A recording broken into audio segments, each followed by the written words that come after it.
ನಮಗೆ ಕೊಟ್ಟರು ಅಂತಂದ್ರೆ ನಾವು ಉಗ್ರಷ್ಟೇ ತೋರಿಸಿದ್ರೆ ಅವರು ಇಡೀ ಅಸ್ತನೆ ನುಂಗುವಂತ ತರದಲ್ಲಿ ಅಷ್ಟು ಅದ್ಭುತವಾದಂಥ ಕಾರ್ಯಕ್ರಮವನ್ನು ಮಾಡಿದ್ರು. ಪ್ರತಿ ಮಕ್ಕಳಲ್ಲೂ ಕೂಡ ವಚನವನ್ನ ಹೇಳುವಂತಹ ನಿಟ್ಟಿನಲ್ಲಿ ಕಾರ್ಯಕ್ರಮವನ್ನು ಮಾಡಿದಾಗ ನಮಗೆ ಅನ್ನಿಸ್ತು ನಮ್ಮ ಪರಂಪರೆ ಇನ್ನು ನಾಶವಾಗ್ತಿಲ್ಲ. ಏನೇ ಟಿವಿ ಬರಬಹುದು, ಏನೇ ಮೊಬೈಲ್ ಬರಬಹುದು, ಆಧುನಿಕದ ನಾಗಾಲೋಟದ ಎಷ್ಟೇ ಬಂದರೂ ಕೂಡ ನಾವು ಇನ್ನೂ ಕೂಡ ನಮ್ಮ ಪರಂಪರೆಯನ್ನು ಉಳಿಸ್ಕೊಳ್ಳುವಂತ ನಿಟ್ಟಿನಲ್ಲಿ ನಾವೆಲ್ಲ ಸನ್ನದ್ಧರಾಗಿದ್ದೀವಿ ಅಂತ ಹೇಳ್ತಾರೆ. ಮೊದಲು ಕೂಡ ನಮ್ಮ ನಿರೂಪಣೆ ಮಾಡಿದಂಥವ್ರು ಹೇಳ್ತಾ ಇದ್ರು ಎಲ್ಲ ಶಾಲೆಗಳು ಹೇಗಿದ್ದಾವೆ ಅನ್ನೋದು ಗೊತ್ತಿಲ್ಲ, ಆದರೆ ನಮ್ಮ ಶಾಲೆಯಲ್ಲಿ ಇವತ್ತು ಸಂಸ್ಕಾರವನ್ನು ಬಿತ್ತುವಂತ ಕೆಲಸವನ್ನು ಮಾಡ್ತಾ ಇದ್ದೀವಿ ಅಂತ. ಅದರಿಂದ ದಯಮಾಡಿ ಪೋಷಕರಲ್ಲಿ ವಿನಂತಿಯನ್ನು ನಾವು ಮಾಡ್ಕೊಳ್ಳೋದು ಇಷ್ಟೇ, ನಮ್ಮ ಮಕ್ಕಳಿಗೆ ಪಠ್ಯದ ಜೊತೆಯಲ್ಲಿ ಪಠ್ಯೇತರ ಚಟುವಟಿಕೆಗಳು, ಅದರಲ್ಲೂ ವಿಶೇಷವಾಗಿ ನಮಗೆ ಸಂಸ್ಕಾರವನ್ನು ಬಿತ್ತುವಂತಹ ಕೆಲಸವನ್ನು ಮಾಡಬೇಕಾಗ್ತಿದೆ. ಹಾಗೆ ನಮ್ಮ ಶಿಕ್ಷಣ ಇಲಾಖೆಯವರಿದ್ದಾರೆ, ಹಾಗೆ ನಮ್ಮ ಪರಮ ಪೂಜ್ಯರಿದ್ದಾರೆ. ಏಕೆಂದರೆ ನಮ್ಮ ಪರಮ ಪೂಜ್ಯರು 1 ಲಕ್ಷ 2 ಲಕ್ಷ ಇರುವಂಥ ಸಮಾರಂಭಗಳಲ್ಲಿ ದೊಡ್ಡ ದೊಡ್ಡ ಕಾರ್ಯಕ್ರಮಗಳಲ್ಲಿ ಮಾತನಾಡ್ತಾರೆ.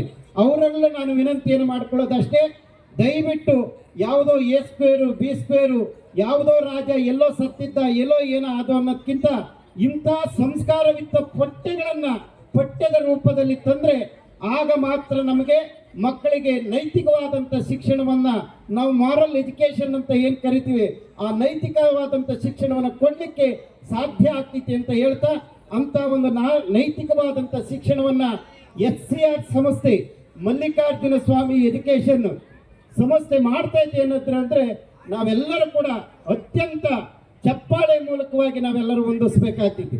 ನಾನು ಕೂಡ ಆಗ್ಲಿಂದ ನೋಡ್ತಾ ಇದ್ದೀನಿ, ನಮ್ಮ ಗುರುಗಳು ಮಾತನಾಡಿರೋ, ನಮ್ಮ ಇನ್ನೊಬ್ಬರು ಕೂಡ ಶಾಲಾ ವರದಿಯನ್ನು ನೋಡ್ತೀರಿ.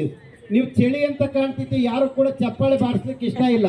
ಚಪ್ಪಾಳೆ ಬಾರಿಸಿರೆ 2 ಬೆನಿಫಿಟ್ ಐತೆ ನೋಡಿ, ಶೀತ ಹೋಗ್ತಿತ್ತಲ್ವ, ಹಿಂಗಂದ್ರೆ ಇನ್ನೊಂದು ಸೊಳ್ಳೆಗಳು ಹೋಗ್ತೈತೆ, ಇನ್ನೊಂದು ಹಾರ್ಟ್ ಅಟ್ಯಾಕ್ಗೆ ಬರಲ್ಲ. ನೀವು ಯಾಕೆ ಚಪ್ಪಾಳೆ ಇನ್ನೊಂದ್ಸತಿ ಜೋರಾಗಿ ಹೊಡಿಬಾರ್ದು ನೋಡಿರಿ.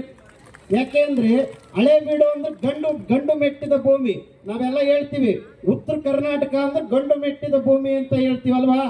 ಆದ್ರೆ ಹಳೇಬೀಡು ನಿಜವಾದ್ರಲ್ಲೇ 12ನೇ ಶತಮಾನದಲ್ಲಿ ಹೊಯ್ಸಳರು ರಾಜಧಾನಿಯಾಗಿ ಈ ಗಂಡು ಮೆಟ್ಟಿದ ಭೂಮಿ ಅಂತಂದ್ರೆ ಹಳೇಬೀಡು. ಒಳ್ಳೆಯ ಚಪ್ಪಾಳೆ. ನೀವು ಇಂಥ ಭೂಮಿಯಲ್ಲಿದ್ದು ನೀವು ಇನ್ನೂ ಕೂಡ ನೋಡ್ತಾ ಇದ್ರೆ ಆಗೋದಿಲ್ಲ. ಆದ್ರಿಂದ ನೀವೆಲ್ಲರೂ ಕೂಡ ಉತ್ಸಾಹದಿಂದ ಈ ಕಾರ್ಯಕ್ರಮವನ್ನು ವೀಕ್ಷಣೆ ಮಾಡಬೇಕು. ಶಾಲೆಯಲ್ಲಿ ಇಂಥ ಕಾರ್ಯಕ್ರಮವನ್ನು ಮುಂದಿನ ದಿನಗಳಲ್ಲಿ ಇನ್ನೊಂದು ವೈಭವ, ಕಳೆದ ಸಾರಿ ಜನಪದ ಆಗಿದೆ, ಈ ಸತಿ ವಚನ ಆಗಿದೆ, ಮುಂದಿನ ಸತಿ ಯಾವ ರೀತಿಯ ವೈಭವವನ್ನು ಕಾಣಲಿ ಅಂತ ಆಶಿಸ್ತಾ ನನಗೆ ಮಾತನಾಡಲಿಕ್ಕೆ ಅವಕಾಶ ಕೊಟ್ಟಿದ್ದಕ್ಕಾಗಿ ತಮಗೆ ವಂದಿಸ್ತೀನಿ. ನಮಸ್ಕಾರ.